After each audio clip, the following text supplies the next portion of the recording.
Good morning. It's 8 o'clock. I'm Vincent Kasozi. Members of Parliament have tasked officials from the Directorate of Public Prosecutions to explain why prisoners charged before the Army Court are still locked up, despite a Supreme Court ruling that nullified these cases. The Supreme Court nullified prosecution of civilians in the General Court Martial and military courts, describing them as unconstitutional. Since then, only former FDC leader Kizza Besigye and his aide, Obaid Kamlege, have been officially reassigned to a civilian court.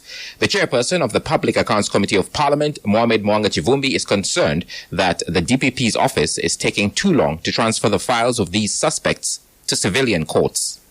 So many prisoners who are supposed to be transferred from the court-martial to the civil courts, and why it is taking this long to do that transfer by your office. How many people are we talking about that are in the court-martial and following the court judgment ought to be transferred to the civil courts? But the court-martial was declared unconstitutional, so she must update us, Chair, on how far she has gone on handling these files. Other than court-martial, now it was declared unconstitutional, and she has to have these files. Officials from the DPP's office had appeared before the committee to answer to queries in the Auditor General's report. In response, the Deputy DPP, George Biansi, says they do not have control over these cases and are merely waiting for the files to be presented to their office. He, however, says that they have received some of the files and promised to give a detailed report. The leader of opposition, Joel Ssenyonyi, has urged the government to intervene in the case of journalist Ibrahim Miracle, who was brutally injured and attacked by security operatives. Ibra was attacked while covering the nomination of candidates for the Kawempe North by-election. Ssenyonyi says he paid a visit to the affected journalist and noted that his condition is still critical and asked the government to intervene. Ssenyonyi, in his submission, also accused security operatives under the Joint Anti-Terrorism Task Force of injuring the journalist and asked the government to explain the role of this outfit, especially in the by-election. They descended on this journalist who was fully branded as a journalist with his camera and beat him up with batons, shattered his eye and broke bones around his face. The doctors are not sure that his eye will see again, whether it will recover. They are struggling to deal with that situation.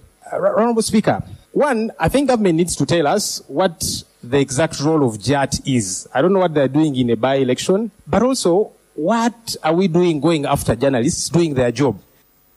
The acting lead of Government Business, State Minister for Industry, David Bahati, tasked Ssenyonyi to provide evidence that proves the journalist was harmed by the government, but he promised to cross-check to understand exactly what happened. The Deputy Speaker of Parliament, Thomas Tayebwa, has been elected President of the Organization of Africa, Caribbean and Pacific States Parliamentary Assembly. His election, seconded by the Parliament of Uganda, marks a significant diplomatic achievement for Uganda. Tayebwa now automatically assumes the role of co-chair of the Organization of Africa, Caribbean and Pacific States European Union Joint Parliamentary Assembly. His election was announced by the Speaker of Parliament, Anita Among, expressing gratitude to the organization for endorsing Uganda's nomination. She also extended appreciation to President Museveni for his role in ensuring Uganda's continued engagement in international affairs. Tayebwa's election positions Uganda at the helm of an influential multilateral body that brings together 79 countries. The government will provide an update to Parliament next week regarding the status of former employees from agencies that were scrapped or merged. The rationalization of agencies and public expenditure policy is aimed at reducing public spending, especially by removing duplication and overlapping of duties.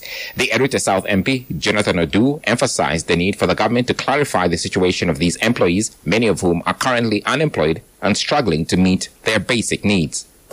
Government, represented by the Honorable David Bahati, speaks to this nation on the fate of the employees of the former agencies that were rationalized, that are staying at home without money to go to hospitals, without money to pay their children's school fees, without even food, to the extent that they are falling ill, dropping day by day. Madam Speaker, I beg that this matter is addressed.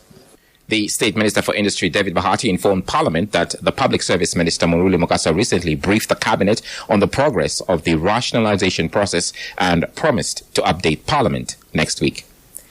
The United States government has seized the services of Baylor College of Medicine Children's Foundation, Uganda. This development comes a month after the United States government instituted a 3-month halt on their foreign programs, a move they said was meant to realign their foreign policy.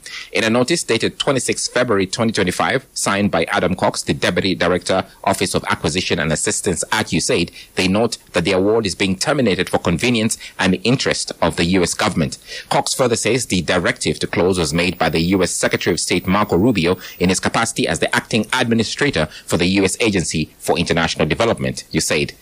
The entity, which has been one of the largest providers of child and adolescent HIV programs in the country, was further directed to immediately cease all activities and terminate all contracts. Good morning.